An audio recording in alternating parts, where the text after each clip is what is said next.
Hello and welcome to day 24 of our 30-day yoga therapy challenge.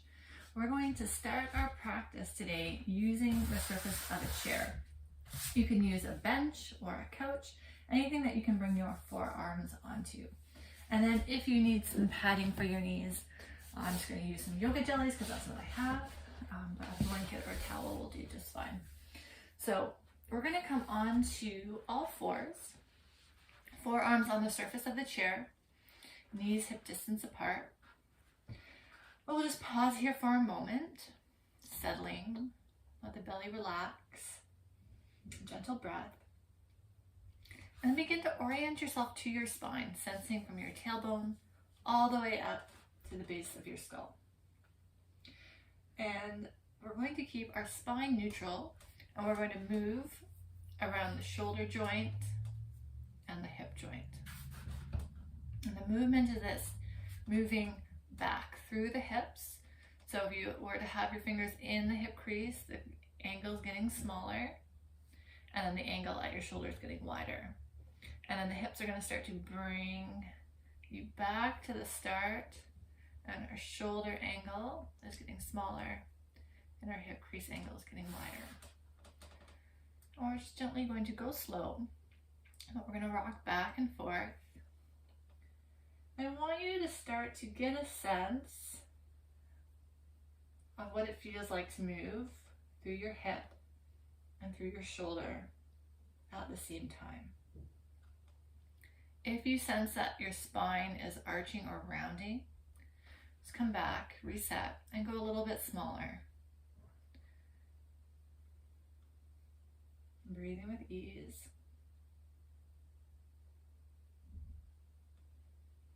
You might go too far just to get a sense of what it does feel like for the spine to round, and then come back and go a bit smaller. And you can do this looking at yourself on your phone or in a mirror if you're not sure what's happening. You could also pay attention to your ribs. If you feel the ribs poking out or stretching, that could be a sign that the spine is getting involved. Good. And then from here, we're going to bend one forearm so it comes across the surface of the chair. And then you can slide the other arm straight ahead and bring your forehead down onto the bent forearm. And then, so I've got the right arm bent, left arm's extended. So I'm going to press my left rib cage to the left to get a gentle side bend. You could also do this in standing if it's too much to do it on your knees. And then come back to center. Then you're going to switch, bending the left arm, extending the right arm forward, bringing the forehead down, and then pressing out through the right side ribs. So hips stay over the knees, the movement's not coming through the hips, through the side of the body. Holding for a few breaths.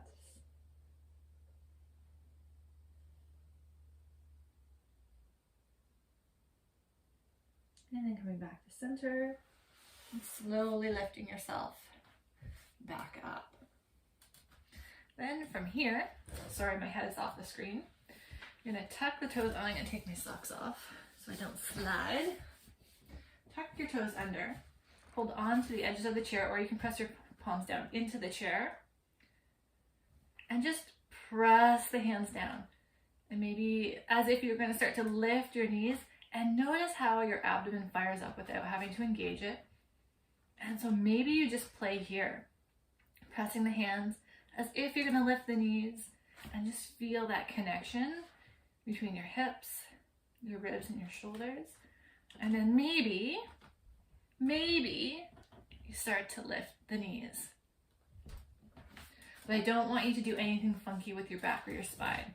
So you really got to press the hands down, feel the engagement here, and then lift straight up, kind of into a modified downward dog shape.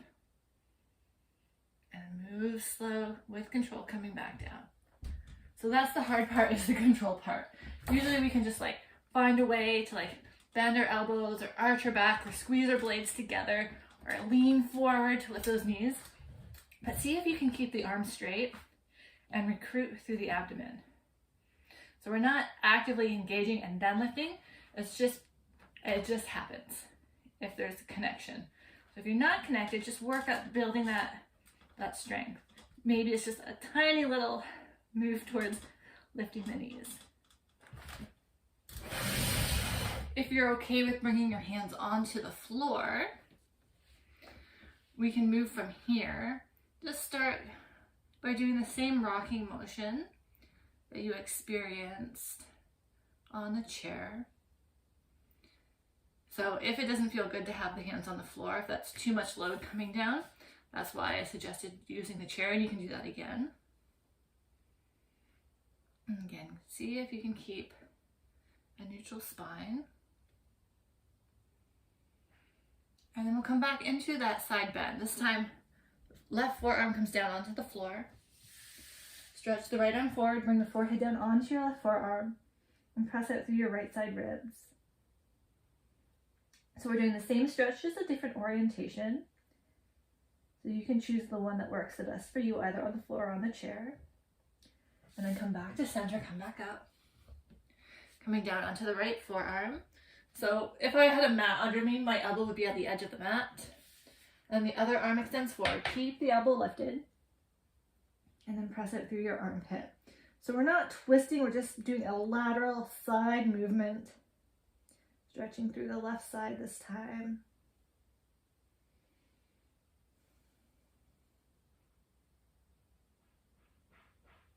And then coming back to center and lifting back up onto hands and knees. So finding your mountain pose again. Wrists under the shoulders, knees are still hip distance apart. Tuck your toes under. And then lift the knees 1 inch off the floor and then bring them back down. So we're bringing more weight into the hands. And notice how, again, your abdomen naturally engages. And it's the movement of the torso around the arm bone and that action of lifting the hips. Maybe let the knees hover at 1 inch or 2 above the ground. Make sure you're breathing. And then let them come down again. If you feel okay with the knees 1 inch above the floor, you can explore that rocking motion again.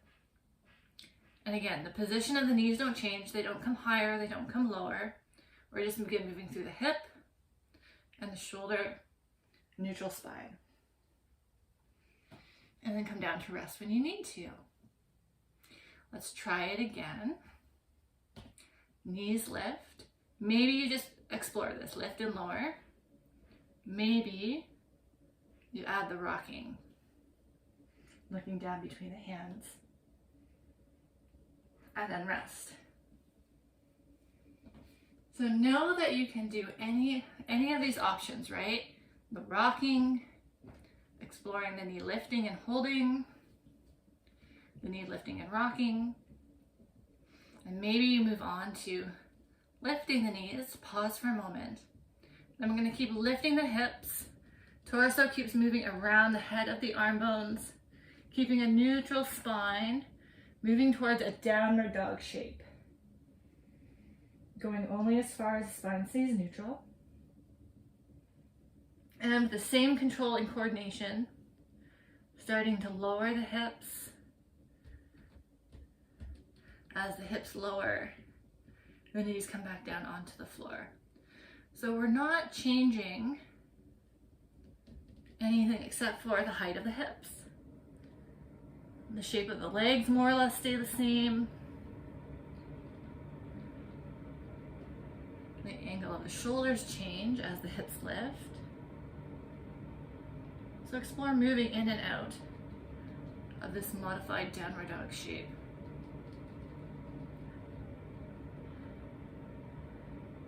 And notice what you notice. Rest when you need to.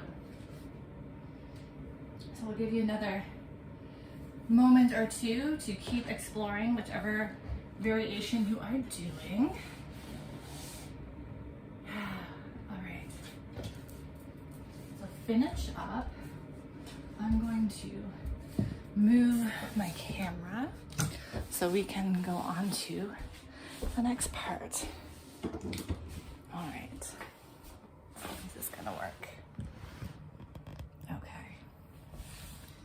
So after you are sufficiently exhausted from doing that, we are going to come down to lying on our back using the wall.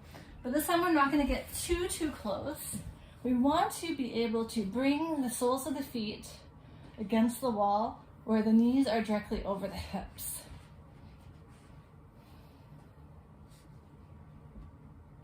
So come into position. And the hands can either rest by your side or on your belly. And then let's just pause here for a moment and settle. Feel the 3 points of the feet against the wall.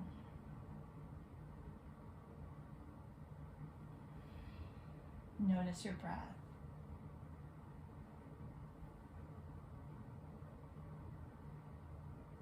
And then very gently, when you're ready, start to press your feet into the wall and then release. We're going to do it again. I want you to note how the rest of your body responds. So notice what tenses up. Notice what moves or shifts. Okay, try it again. Do the toes grip? Does the pelvis tilt? Does the whole body shift up towards the head? Is there gripping in the belly or the back? If you answered yes to any of those things, that's okay. But try to see if you can minimize that by pressing with less effort. What happens if you press a little bit softer? Once a yoga teacher said to me, imagine that you have little hamsters under the arches of your feet. And you don't want to squish those hamsters as you press. So you're going to be really soft and really gentle. Sounds a little bit morbid to me, but whatever works, right? Maybe ask yourself, what is the least amount of pressure I can put through my feet? Is it coming evenly through the heels and the balls of the feet? Or is it just coming through one part of the foot?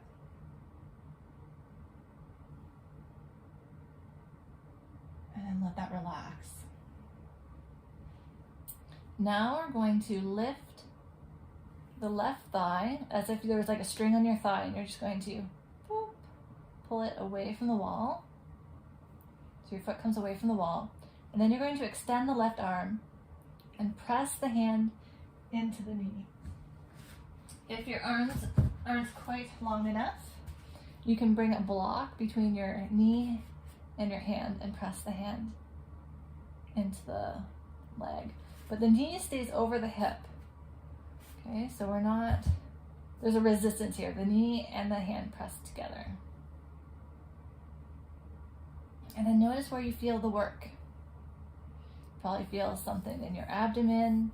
You might feel something in your leg. Only press as much as you can breathe with ease. Toes relaxed. Release whenever you need. Okay, so with control, the leg comes back to the wall. And then we're going to lift the right leg, hand onto the knee or onto the block, and press the knee and arm together. Note the neutral spine, soft ribs. Pressing only as much as you can breathe with ease.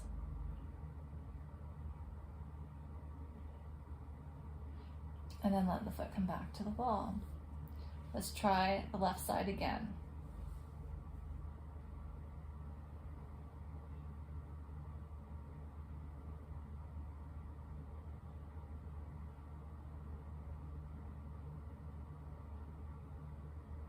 And release. Other side.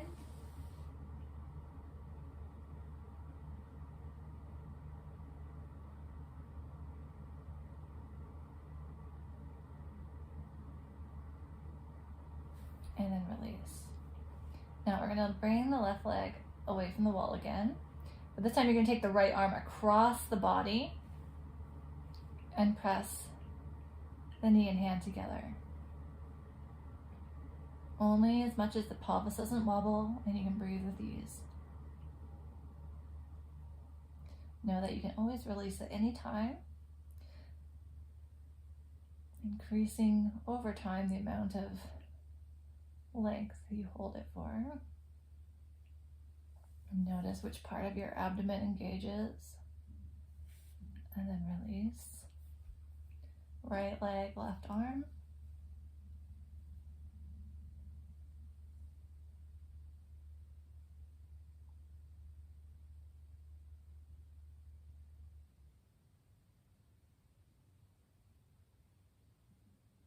And release.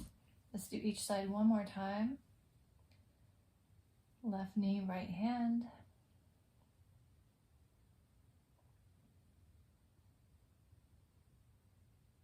And we are going to explore this movement in a slightly different way. Let's switch sides later this week.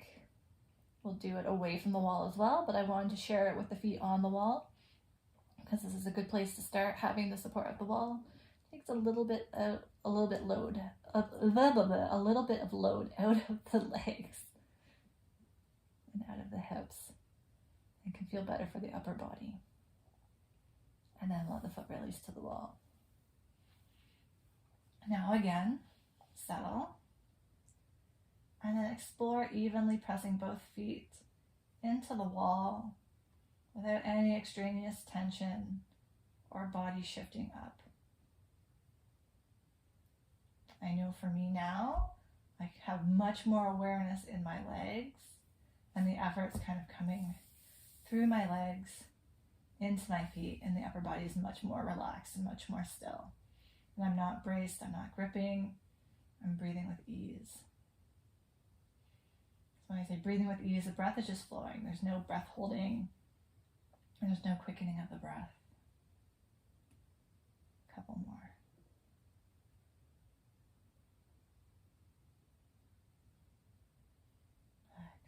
And then you can slide the feet down or hug the knees in. Roll to one side, and then press yourself up. So we are almost at the 18-minute mark, so I'm going to call that our practice, but if you're curious, maybe you come back onto hands and knees again, and you explore the beginning part of the practice again. After having brought more attention into the legs and abdomen, it might feel differently. The body might connect to movement a little bit differently. Maybe you can sense the spine or the relationship between the hips and the shoulders in a different way. So I'm going to leave that up to you to explore on your own if that's of interest to you. And I look forward to joining you tomorrow for day 25. Have a great rest of your day. Bye for now.